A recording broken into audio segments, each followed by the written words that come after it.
Me llamo Ana y tengo 17 años. Vivo en un pequeño pueblo llamado Santuario, uno de esos lugares donde no pasa nada, o al menos eso pensaba hasta hace poco. Todo cambió el verano pasado, cuando un rastro de muerte comenzó a seguirme. La primera señal de que algo estaba mal fue la desaparición de Mia. Era una chica de mi clase, aunque nunca fuimos cercanas. Era popular, guapa, siempre con un séquito de seguidores alrededor. Pero había algo oscuro en su vida. Rumores, como siempre los hay, decían que su familia no era tan perfecta como parecían ser en público. Que su padre bebía demasiado y que su madre, aunque sonreía, siempre tenía los ojos tristes. Una mañana, simplemente no apareció en la escuela. Los días pasaron, y comenzaron a circular historias sobre ella. Algunos decían que se había fugado con su novio mayor, otros que la habían secuestrado. La policía realizó búsquedas intensas, pero no encontraron nada. El pueblo cayó en una niebla de temor, pero después de un tiempo, como suele pasar, la vida siguió. Yo no le di mucha importancia. Estaba ocupada con mis propios problemas, los exámenes, mi futuro incierto y una creciente sensación de inquietud que no sabía de dónde venía. Pero todo estalló cuando mi mejor amiga, Paula, también desapareció. Lo recuerdo como si hubiera sucedido ayer. Estábamos hablando por mensajes esa misma noche, planeando lo que haríamos el fin de semana. Paula era la única persona que realmente me entendía, y pasábamos horas hablando sobre cualquier cosa. Le envié un último mensaje alrededor de las 10 de la noche, y nunca recibí respuesta. Al principio, no me preocupé, tal vez se quedó dormida. Pero al día siguiente, su madre llamó a mi casa desesperada. No había vuelto a casa. Pasaron días antes de que la policía admitiera que Paula también había desaparecido. El pánico en el pueblo se intensificó. Ahora todos estaban asustados. Lo peor fue cuando comenzaron a circular rumores sobre lo que les estaba pasando a las chicas. Había historias de sombras que seguían a las víctimas, figuras oscuras que se movían en el borde de la visión de uno. Y luego estaba el peor rumor de todos, que las chicas desaparecidas no eran simplemente secuestradas, sino que eran encontradas, o al menos partes de ellas. Una semana después, fue cuando encontraron el primer cuerpo. Bueno, ni siquiera era un cuerpo completo, solo un brazo, flotando en el río que cruza Santuario. Nadie lo dijo en voz alta, pero todos sabíamos que pertenecía a Mia. Mi madre me decía que no saliera sola, pero la verdad es que ya no me sentía segura ni siquiera en casa. Me pasaba horas en mi habitación, encerrada, sintiendo que algo estaba mal. Tenía la sensación de que me observaban, de que algo o alguien me seguía. Mi paranoia creció tanto que empecé a revisar cada esquina antes de entrar en cualquier habitación. Incluso dejaba las luces encendidas por la noche. Fue en uno de esos momentos, mientras miraba por la ventana de mi habitación, cuando lo vi por primera vez. Había una figura en la calle, parada bajo la luz tenue de un farol. Su rostro estaba oculto por la oscuridad, pero podía sentir su mirada clavada en mí. Me quedé helada, incapaz de moverme, y cuando finalmente parpadeé, ya no estaba. A partir de esa noche, la figura comenzó a aparecer más a menudo. Siempre a la misma distancia, siempre justo fuera del alcance de la luz. Nunca se movía, nunca hacía ningún sonido, pero su presencia me aterraba. Lo peor de todo era que, aunque no podía ver su cara, sabía que sonreía. Sentía esa maldita sonrisa a través de la ventana.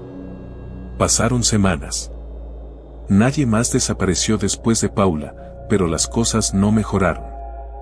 El pueblo estaba tenso, como una cuerda a punto de romperse. La policía no tenía pistas, y el miedo comenzaba a convertirse en frustración.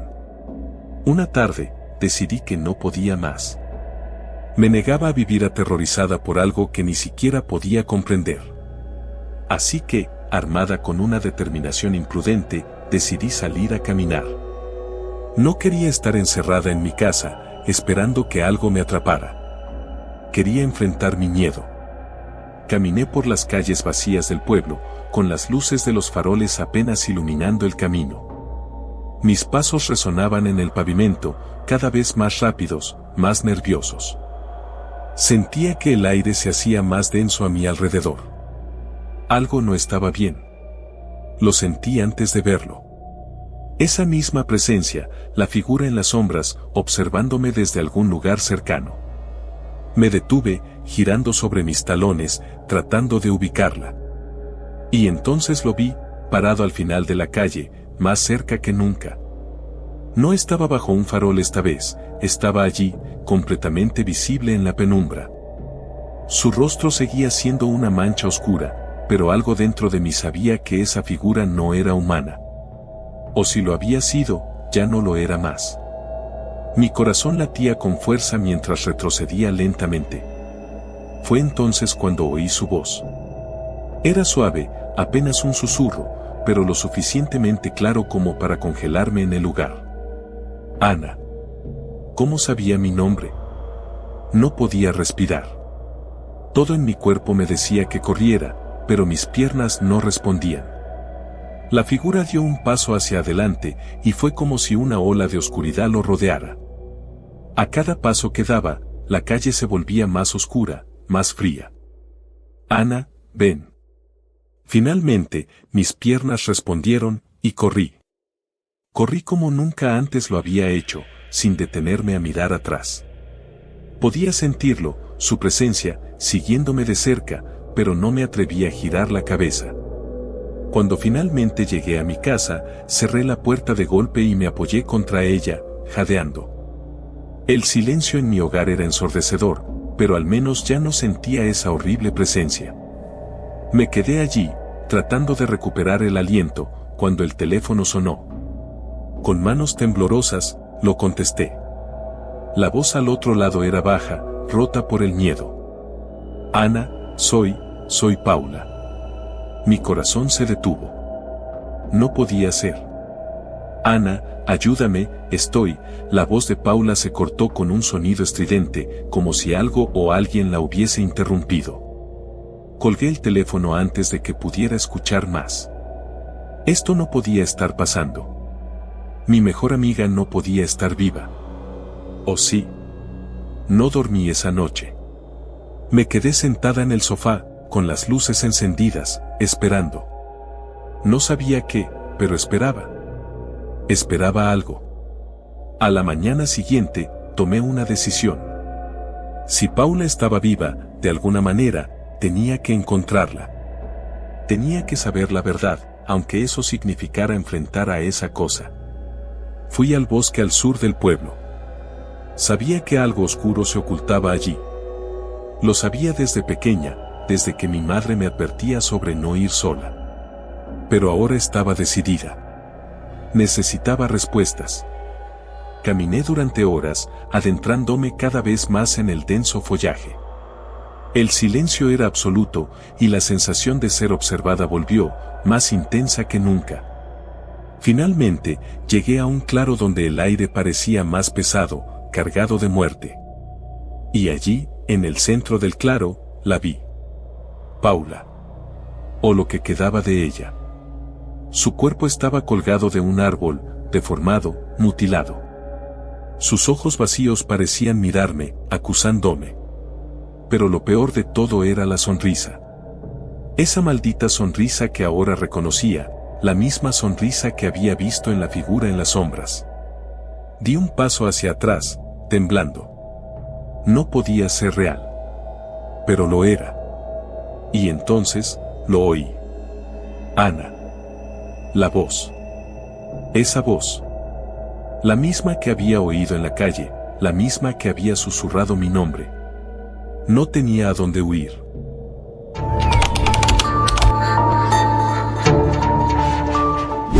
Era una noche cualquiera en el barrio.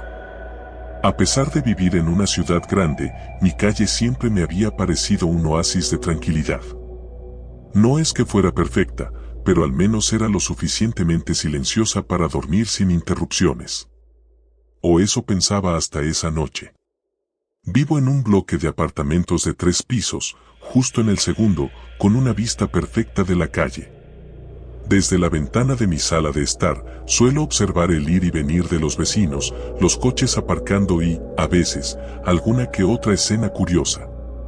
Sin embargo, durante las últimas semanas, algo había comenzado a inquietarme. Cada noche, a las 3 de la mañana, siempre escuchaba ruidos provenientes del apartamento de arriba. El tercero lo ocupaba un hombre mayor que vivía solo desde que murió su esposa hace unos meses. Se llamaba Don Felipe, y aunque era algo arisco, nunca había causado problemas. Pero esos ruidos no eran normales. Al principio, pensé que estaba haciendo alguna reparación o moviendo muebles. Pero después de una semana de esos ruidos nocturnos, decidí mencionárselo a mi madre, con quien compartía el apartamento. Debe ser que Don Felipe no puede dormir bien desde que murió su esposa. Ya sabes cómo es el duelo, me respondió ella, restándole importancia. Intenté dejarlo pasar, pero con cada noche que pasaba, los ruidos se intensificaban. No eran solo pasos o muebles siendo arrastrados, eran golpes sordos, como si estuvieran arrastrando algo pesado, seguido de un silencio perturbador. Era imposible no sentir cómo mi corazón se aceleraba cada vez que los escuchaba. Una madrugada, incapaz de soportar más la incertidumbre, me armé de valor y salí al pasillo. Estaba oscuro, pero la tenue luz de la farola de la calle iluminaba lo suficiente como para ver los números de los apartamentos. Cuando llegué al tercer piso, me detuve frente a la puerta de Don Felipe. Golpeé suavemente, sin respuesta. Lo intenté de nuevo, esta vez más fuerte. Solo silencio. Algo en mi interior me pedía a gritos que diera media vuelta y volviera a la seguridad de mi apartamento, pero la curiosidad, o tal vez el miedo, me empujaron a seguir. Giré el pomo de la puerta, esperando que estuviera cerrada, pero sorprendentemente se abrió con facilidad. El aire dentro era pesado, viciado. Un olor metálico y agrio inundaba mis fosas nasales. Di un paso dentro, y el crujido de las viejas tablas del suelo resonó en el silencio. Don Felipe, llamé en voz baja, pero no hubo respuesta. El lugar estaba a oscuras, salvo por un tenue resplandor que provenía de una lámpara en una esquina. Avancé con cautela, tratando de ignorar el nudo en mi estómago. Al fondo del pasillo, escuché un sonido apenas perceptible, como el susurro de algo siendo arrastrado. Mi corazón latía con fuerza, pero me obligué a seguir caminando. Al llegar a la sala, me quedé paralizado. El sofá, las mesas, todo parecía estar en su lugar, pero en el centro de la habitación había una gran mancha oscura en el suelo, como si alguien hubiera derramado líquido espeso.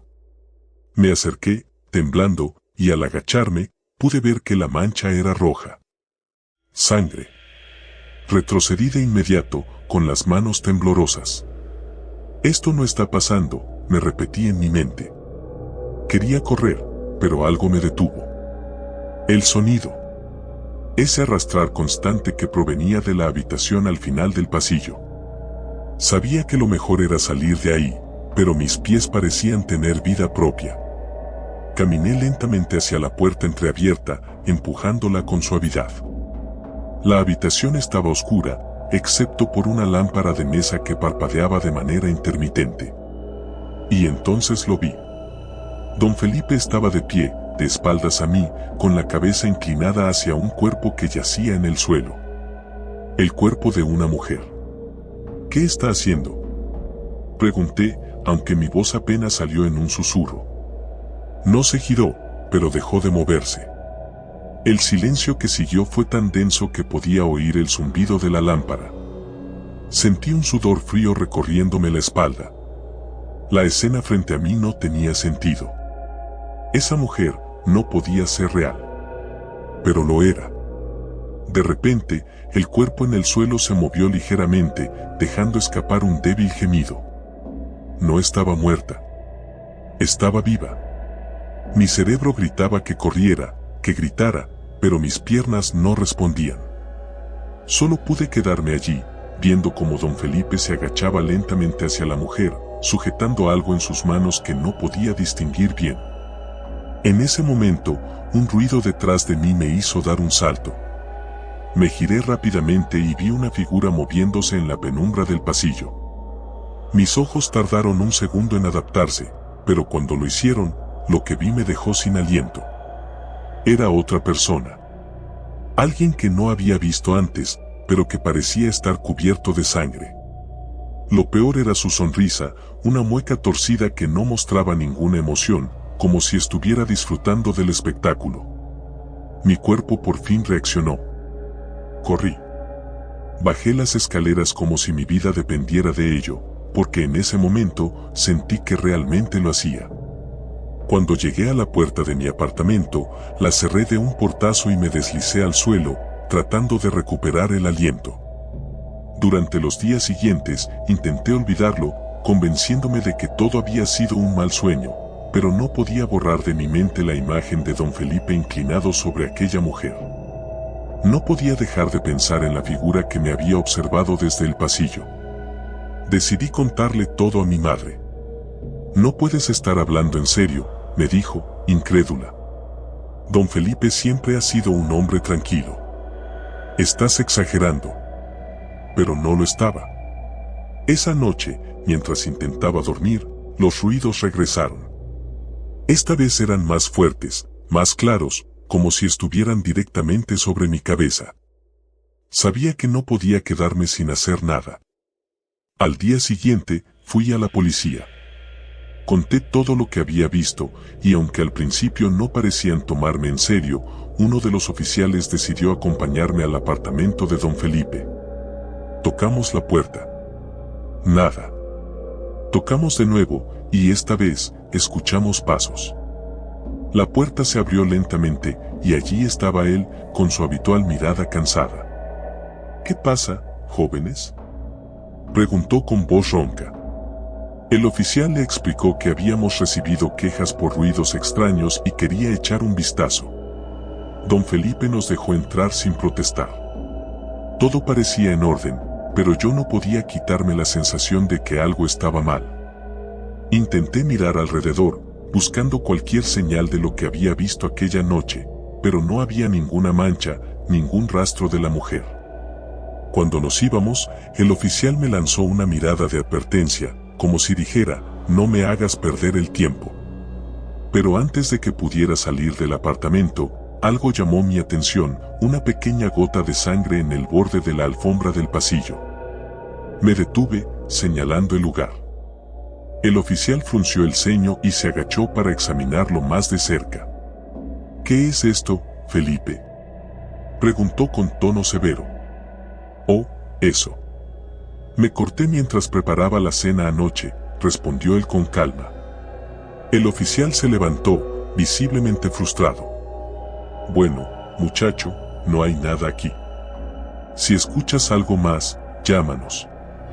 Salimos del edificio, pero la sensación de que algo horrible estaba ocurriendo no me abandonó. Esa misma noche, no pude dormir.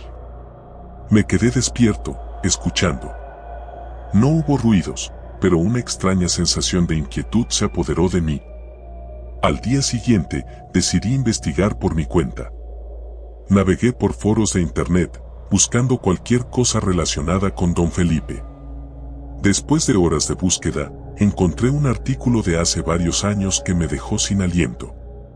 Era sobre la desaparición de una mujer que había vivido en el mismo edificio hace mucho tiempo. La descripción de la mujer coincidía perfectamente con la que había visto en el suelo del apartamento de Felipe. Esa noche, los ruidos volvieron, pero esta vez no eran solo los golpes. Había voces, susurros distantes, como si alguien intentara pedir ayuda. Me levanté y, sin pensarlo, subí nuevamente al tercer piso. Pero esta vez, cuando llegué a la puerta, algo estaba diferente. Estaba abierta de par en par. Entré, con el corazón latiendo a 1000 por hora. La casa estaba vacía, pero los rastros de lo que había sucedido eran evidentes. Sangre, marcas en el suelo. Y en la esquina de la sala, el cuerpo de don Felipe, colgado de una soga, con una sonrisa espeluznante en su rostro.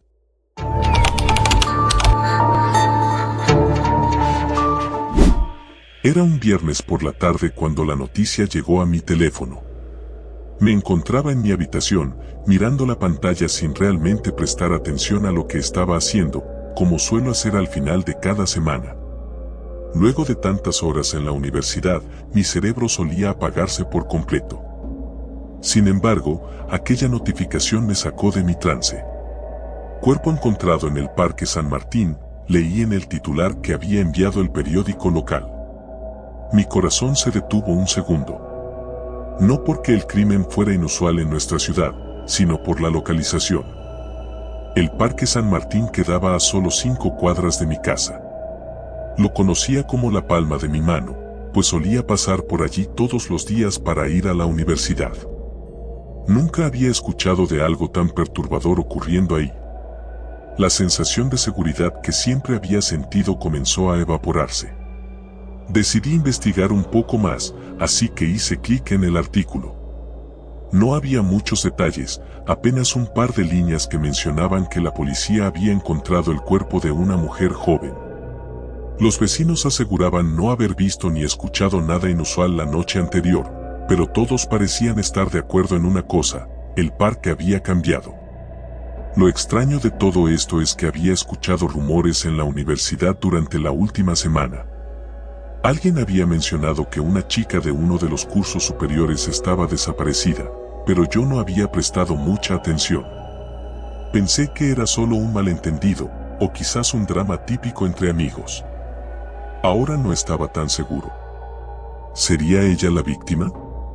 No pude evitar que mi mente se llenara de preguntas, y esa noche dormí con la incertidumbre de no saber qué más sucedería. Durante todo el día siguiente, la historia fue creciendo. Mis amigos en la universidad hablaban sobre la noticia, especulaban y compartían teorías. Algunos decían que había sido un ataque al azar, otros que la conocían de lejos y mencionaban que siempre parecía un poco retraída. Alguien incluso dijo que había visto a un hombre merodeando el parque la noche anterior, pero no había pruebas de nada. El siguiente lunes, mientras caminaba hacia la universidad, no pude evitar desviarme hacia el parque. La zona estaba acordonada con cintas amarillas de la policía y un par de agentes patrullaban el área, impidiendo el acceso a cualquiera que se acercara demasiado. Desde donde me encontraba, no podía ver mucho, solo un par de policías conversando con expresión seria. «Hola». Escuché una voz a mis espaldas. Me giré y me encontré con Matías, un compañero de clase. No éramos particularmente cercanos, pero habíamos hablado en algunas ocasiones. Parecía nervioso, y noté que miraba el parque con curiosidad, al igual que yo. «Esto es una locura, ¿verdad?», dijo mientras se acercaba más. Su voz tenía un tono bajo, casi conspirador. Asentí, sin saber muy bien qué decir. Dicen que fue algo brutal, que la encontraron en pedazos. Su voz se apagó al final de la frase. Fruncí el ceño. No había leído nada sobre eso en las noticias. ¿De dónde sacaste esa información? Tengo mis contactos. Matías sonrió, pero su expresión no reflejaba alegría. Era más bien tensa, como si esa sonrisa estuviera ahí para ocultar su propio miedo. Nos quedamos en silencio por un momento, mirando la escena desde la distancia. Era difícil no imaginar lo que había pasado allí, aunque no tuviera muchos detalles. ¿Te has dado cuenta de que no han revelado quién es?, pregunté, intentando romper el silencio incómodo. Matías se encogió de hombros. Probablemente porque aún no la han identificado. Eso o no quieren que sepamos algo. No pude evitar reírme un poco, aunque la risa no me salió con naturalidad. Su comentario sonaba como algo sacado de una película de conspiración. No sé, suena un poco exagerado. Él me miró fijamente, como si mis palabras lo hubieran ofendido de alguna manera. Solo digo que deberíamos tener cuidado. Nunca se sabe. No sabía si Matías estaba intentando asustarme o si realmente creía en lo que decía, pero decidí no seguir con la conversación. Me despedí rápidamente y continué mi camino hacia la universidad, con la incómoda sensación de que algo más estaba ocurriendo, algo que no estaba al alcance de todos. Esa noche, justo cuando me disponía a acostarme, recibí un mensaje de Matías. Era una imagen, pero cuando la abrí, lo que vi me dejó helado. Era una fotografía de lo que parecía ser el cuerpo de una mujer, desgarrado y cubierto de sangre. La foto era borrosa y estaba mal enfocada, pero era suficiente para que el horror se colara en mi mente. Le respondí de inmediato, ¿de dónde sacaste esto? No hubo respuesta. Intenté volver a dormir, pero cada vez que cerraba los ojos, veía la imagen una y otra vez. Imaginaba el cuerpo allí, en el parque que siempre había considerado un lugar seguro, y de repente todo lo que conocía parecía peligroso. Me levanté de la cama, inquieto, y pasé el resto de la noche dando vueltas en mi habitación. Los días siguientes, Matías no apareció en la universidad. Intenté llamarlo, pero su teléfono estaba apagado. Le pregunté a algunos de nuestros compañeros, pero nadie sabía nada de él. Solo cuando comencé a buscar en internet me di cuenta de que algo mucho más grande estaba ocurriendo. Encontré foros en línea llenos de personas hablando sobre el asesino del parque. Gente que afirmaba tener información sobre los crímenes, teorías sobre quién era el responsable y, más preocupante aún, más imágenes grotescas. Algunas parecían ser fotomontajes, otras eran demasiado realistas como para ignorarlas. En todos estos sitios mencionaban que las autoridades estaban ocultando detalles sobre los cuerpos, que había algo más oscuro en todo esto. Una publicación en particular me llamó la atención. Alguien con el nombre de usuario Cuervo Negro afirmaba haber sido testigo de uno de los crímenes. Según él, no se trataba de un simple asesinato, sino de una especie de ritual macabro, algo que involucraba más que un asesino solitario. Decía que había visto sombras moviéndose en la oscuridad y que no eran humanas. No sabía qué creer. La paranoia se apoderaba de mí cada vez más, pero había algo que no podía sacarme de la cabeza. ¿Y si Matías estaba en lo cierto desde el principio? ¿Y si había algo que no nos estaban contando? Decidí investigar por mi cuenta. Aquella noche, salí de mi casa en silencio. Caminé hacia el parque, ignorando el creciente miedo que sentía en el estómago. Había algo que me impulsaba a continuar, una necesidad de saber qué estaba pasando realmente. Cuando llegué al parque, todo estaba oscuro y en silencio. Las luces de la calle proyectaban sombras alargadas y el aire frío de la noche se sentía pesado. Me acerqué al lugar donde había estado el cuerpo, y aunque ya no había policías, la cinta amarilla seguía allí, como un recordatorio macabro. De repente, escuché un ruido. Un crujido, como si alguien estuviera pisando hojas secas detrás de mí. Me giré de inmediato, pero no vi a nadie. El silencio volvió, pero el latido de mi corazón se aceleró. Continué caminando, esta vez con más cautela. Las sombras parecían moverse a mi alrededor, pero sabía que probablemente era mi imaginación. O al menos eso pensaba hasta que escuché una voz susurrante. No deberías estar aquí. Mi cuerpo se tensó y giré rápidamente, buscando el origen de la voz. Allí, entre las sombras de los árboles, vi una figura alta y delgada. No podía distinguir su rostro, pero sentí una presencia fría que me envolvía. ¿Quién eres?, pregunté, mi voz temblando. La figura no respondió, pero comenzó a avanzar lentamente hacia mí.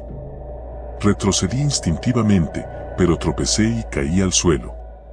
Cuando me levanté, la figura estaba justo frente a mí. Te lo advertí, dijo la voz, más clara esta vez. En ese momento, algo dentro de mí se rompió. Sentí una desesperación abrumadora, un pánico que nunca había experimentado antes. Eché a correr sin mirar atrás, sintiendo que aquella cosa me seguía de cerca, como una sombra que no podía sacudirme. Corrí hasta que mis piernas no pudieron más y me desplomé en el suelo, jadeando. Miré a mi alrededor, pero no había nadie. El parque estaba vacío.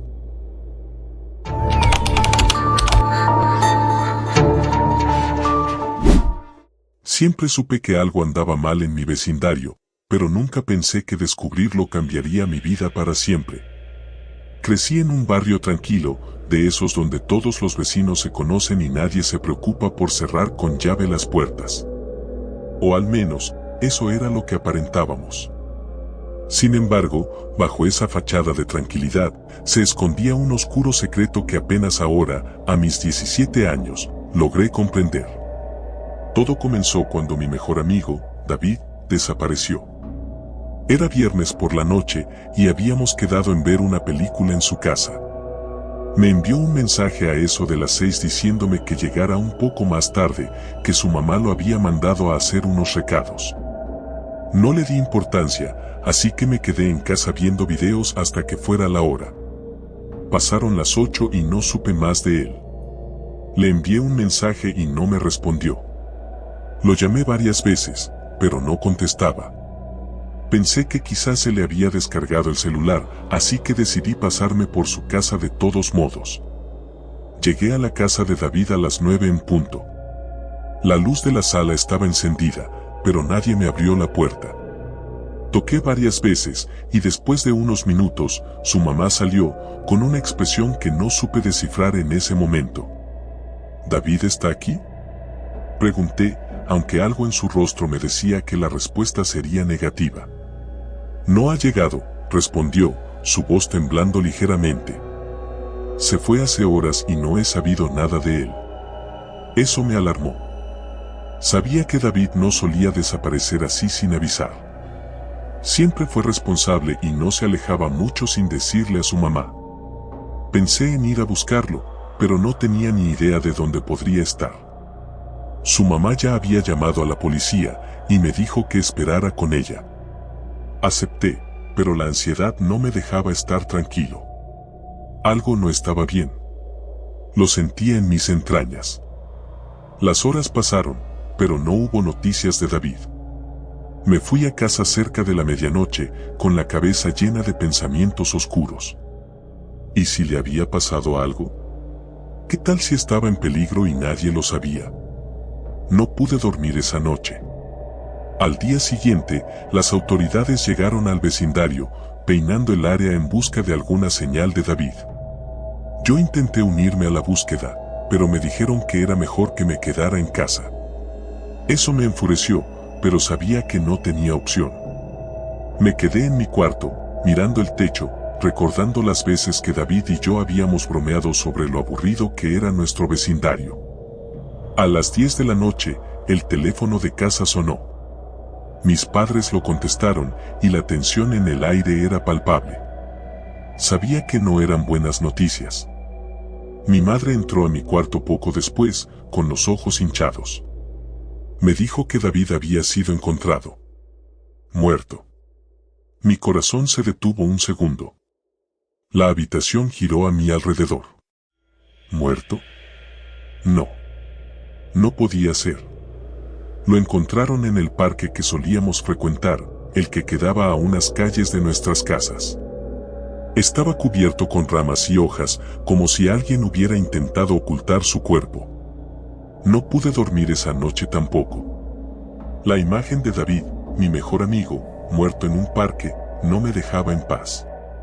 La policía no tenía muchas pistas. Aparentemente, no había signos de lucha, ni huellas visibles que pudieran identificar a su asesino. El vecindario se llenó de rumores. Todos empezaron a mirar por encima del hombro. Nadie se atrevía a salir solo después de las 6 de la tarde. Se hablaba de ladrones, de asesinos sueltos, pero nadie sabía la verdad. Y entonces, otras desapariciones comenzaron a suceder. Primero fue Clara, una chica que vivía a 2 cuadras. No era particularmente cercana a mí, pero sabía que había sido amiga de David en algún momento. Luego desapareció Samuel, un vecino que vivía a la vuelta de mi casa. Supe de ambos a través de las noticias y de las conversaciones cada vez más paranoicas en el vecindario. Todos estaban asustados. Mis padres, como los demás, me prohibieron salir después de la escuela, y cuando llegaba a casa, notaba las miradas de los adultos, siempre nerviosas, siempre vigilantes. Pero en el fondo de mi mente, Una idea no me dejaba en paz. ¿Qué conexión había entre David, Clara y Samuel? Decidí que debía averiguarlo. No podía quedarme de brazos cruzados mientras la gente desaparecía, mientras mi mejor amigo estaba muerto. Así que empecé a investigar por mi cuenta. Revisé todas las redes sociales de David, todos los mensajes que me había enviado los días antes de su desaparición. No encontré nada extraño al principio, pero luego me acordé de un mensaje que me había mandado unas semanas antes, mencionando que había estado recibiendo correos electrónicos extraños. David nunca me habló de esos correos, pero sabía que tenía algo que ver con lo que había pasado. Ingresé a su cuenta de correo electrónico, adivinando su contraseña. Lo logré al tercer intento. Estaba lleno de mensajes de sus amigos, la mayoría sin importancia, hasta que encontré uno con el asunto "sabemos lo que hiciste". El contenido era perturbador. Pensaste que podrías escapar. No te quedes en silencio o pagarás las consecuencias. Esta vez será diferente. Sentí un escalofrío recorrer mi espalda. ¿A qué se refería? ¿Qué había hecho David? Decidí ir más allá. Revisé los archivos en su computadora. Lo que encontré fue más inquietante. Había una carpeta oculta llena de fotos de personas del vecindario, tomadas sin su consentimiento. Parecían haber sido capturadas desde la distancia, en momentos cotidianos. Y en algunas de esas fotos, vi a Clara y Samuel.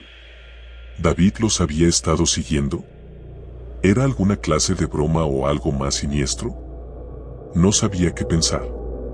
Mi mente se negaba a creer que David tuviera algo que ver con las desapariciones. Pero entonces encontré algo que hizo que todo cobrara sentido, algo que me dejó sin aliento. Un archivo de texto, aparentemente inofensivo.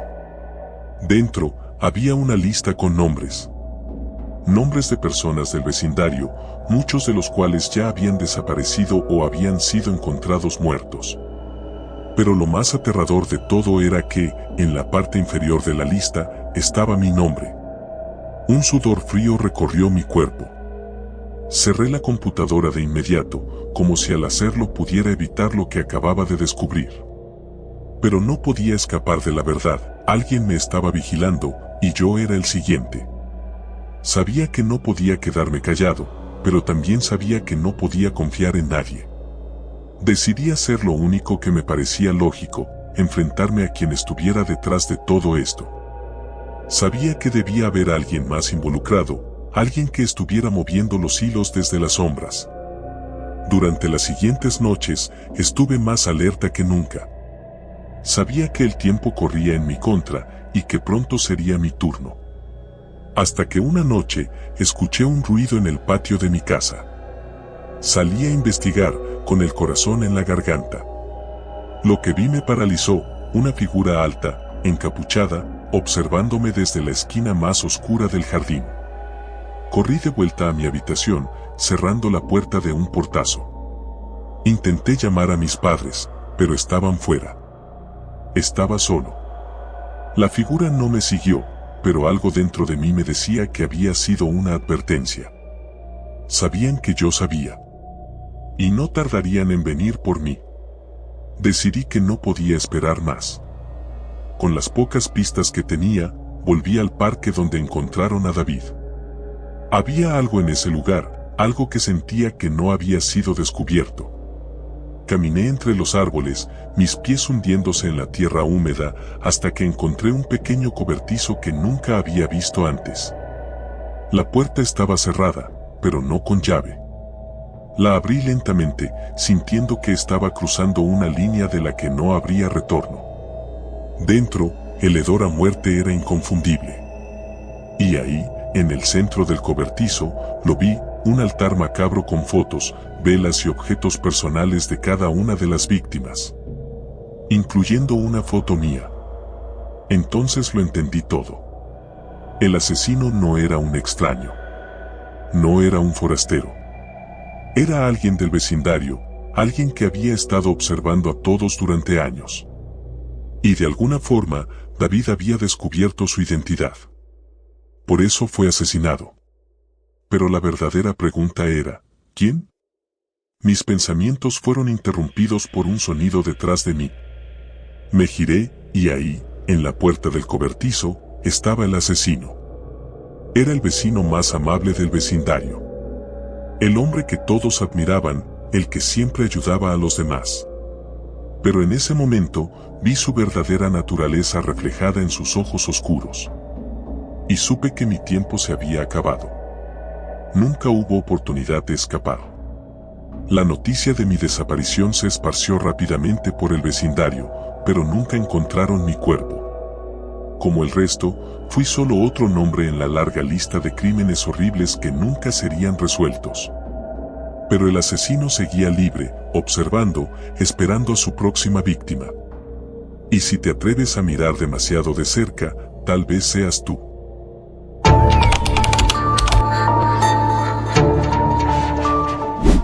Me llamo Alejandra, y todavía no logro sacarme esa noche de la cabeza.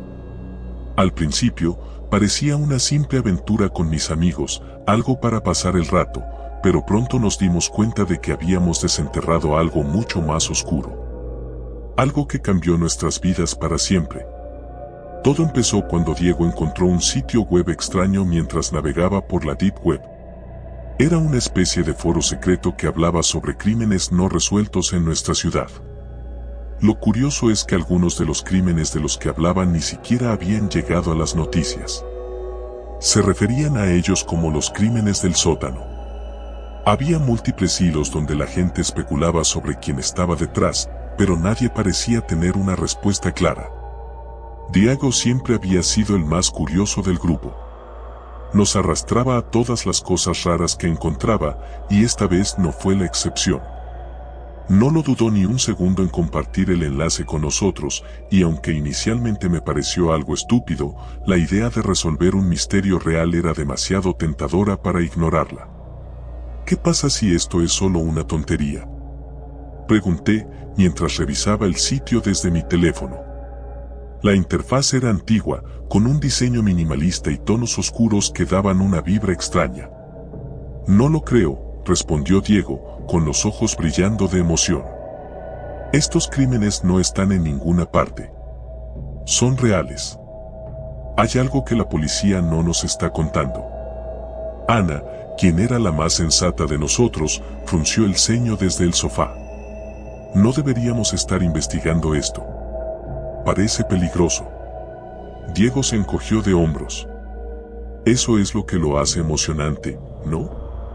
Después de mucho discutir, convenció a todos de que valía la pena echar un vistazo más profundo. Durante las semanas siguientes, nos sumergimos en la investigación. El foro tenía una serie de patrones extraños. Los crímenes siempre ocurrían los viernes por la noche en las afueras de la ciudad. Las víctimas eran jóvenes, la mayoría de entre 20 y 30 años. Lo más inquietante era que todos ellos desaparecían antes de que sus cuerpos fueran encontrados días después, sin señales de lucha pero con una expresión de puro terror congelada en sus rostros. Nadie parecía saber cómo morían. Nos obsesionamos.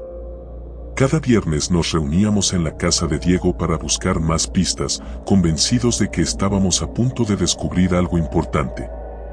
Ana seguía siendo la más reacia, pero incluso ella no podía evitar sentirse atraída por el misterio. Hasta que una noche, alguien en el foro publicó un mensaje en un hilo oculto. Decía simplemente, ya vienen por ustedes. Debe ser una broma, ¿no?, preguntó Ana, pero había una inquietud en su voz que no pudo disimular. Nadie respondió. Diego, como siempre, estaba convencido de que era parte de la emoción. Pero esa noche, decidimos desconectarnos más temprano de lo habitual. Algo en el aire se sentía diferente. Como si alguien, o algo, nos estuviera observando.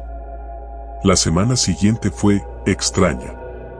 Comencé a sentir que alguien me seguía a casa después de clases, aunque cada vez que volteaba, no había nadie. Ana mencionó que las luces de su casa parpadeaban sin razón aparente, y Diego me confesó que había estado recibiendo llamadas de números desconocidos, pero cuando contestaba, solo escuchaba una respiración pesada al otro lado de la línea. Estamos demasiado metidos en esto, dije una tarde mientras caminábamos hacia la casa de Diego. Había empezado a llover y las calles estaban más vacías de lo habitual. No podemos rendirnos ahora, respondió él. Estamos más cerca de lo que crees. Ana asintió, aunque la preocupación seguía escrita en su rostro. Esa noche, algo cambió. Eran las 10 cuando llegamos a la casa de Diego. Su madre estaba fuera, así que teníamos el lugar para nosotros solos. Como de costumbre, nos conectamos al foro, pero esta vez el ambiente se sentía más denso. En lugar de los habituales mensajes especulativos, había una nueva sección de archivos. Diego hizo clic sin pensarlo 2 veces. Los archivos contenían fotos y vídeos de las víctimas. Eran imágenes perturbadoras, capturas de personas desaparecidas, y algunas de ellas eran de casos de los que ni siquiera habíamos oído hablar. Pero lo que más nos impactó fue un video de una cámara de seguridad. Se veía una figura encapuchada arrastrando a alguien por el suelo. Cuando el cuerpo se dio la vuelta, Ana dejó escapar un grito ahogado. Era Javier. Javier había sido nuestro amigo hasta que desapareció misteriosamente hace unos meses. La policía había cerrado el caso por falta de pruebas y todos creímos que simplemente se había ido por su cuenta. Pero ahí estaba, en ese video, inconsciente o muerto, siendo arrastrado hacia la oscuridad por esa figura sombría. ¿Qué es esto?, pregunté con la voz quebrada. Diego no podía hablar. Estaba paralizado frente a la pantalla. De repente, el sitio web se cayó. Todo quedó en blanco. Intentamos refrescar la página, pero no volvió a cargar. Ana comenzó a llorar y la desesperación llenó la habitación. Tenemos que decirle a alguien, sugirió. A la policía, a nuestros padres, a alguien. No podemos quedarnos callados. Pero Diego no estaba de acuerdo. No. Esto es más grande que eso. Si vamos a la policía, no harán nada. Nos ignorarán, como siempre. Tenemos que seguir investigando nosotros mismos.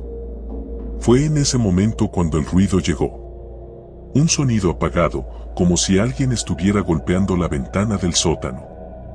Todos nos congelamos. ¿Qué fue eso?, pregunté, con el corazón latiendo a 1000 por hora. Diego tomó una linterna y, sin decir una palabra, se dirigió hacia el sótano. Ana y yo lo seguimos, aunque nuestras piernas temblaban. La puerta del sótano estaba entreabierta, algo que no recordaba haber visto antes. La oscuridad allí abajo era abrumadora, y el sonido volvió a resonar, esta vez más fuerte. Diego encendió la linterna, pero al principio no vimos nada. Solo había cajas viejas, una bicicleta oxidada y unas cuantas herramientas tiradas por ahí. Pero entonces Ana se detuvo en seco y señaló algo. Había marcas en el suelo. Huellas recientes, como si alguien hubiera estado caminando descalzo por allí. Pero lo más perturbador fue cuando la linterna iluminó una pequeña cámara oculta en la esquina de la habitación, apuntando directamente hacia nosotros. «Tenemos que salir de aquí», gritó Ana, y no lo dudamos ni un segundo más. Salimos corriendo del sótano, y cuando llegamos al salón, el teléfono de Diego comenzó a sonar. Era una llamada sin número. Nadie se atrevía a contestar, pero Diego finalmente lo hizo. «¿Quién es?», preguntó, con la voz temblorosa. Del otro lado solo se escuchaba una respiración, pesada y densa, como si alguien estuviera a punto de hablar. Pero, en lugar de palabras, se escuchó un sonido distorsionado, un zumbido que nos puso la piel de gallina. Diego colgó de inmediato, y cuando intentamos salir de la casa, la puerta principal no se abría. ¿Qué demonios? Ana tiró de la manija, pero estaba completamente bloqueada. «Alguien nos está observando», dijo Diego. «Esto es una trampa». Corrimos hacia las ventanas, pero todas estaban cerradas desde afuera. El pánico nos consumía y empezamos a darnos cuenta de la magnitud de lo que habíamos desenterrado. No solo era un simple caso no resuelto. Habíamos atraído la atención de algo mucho más peligroso. Algo o alguien que no quería ser descubierto. Ana, temblando, sacó su teléfono para llamar a la policía, pero cuando intentó hacerlo, la señal se cortó. Miré la pantalla del mío, y también estaba sin señal. Fue entonces cuando escuchamos pasos. Pesados, lentos, como si alguien estuviera subiendo las escaleras del sótano.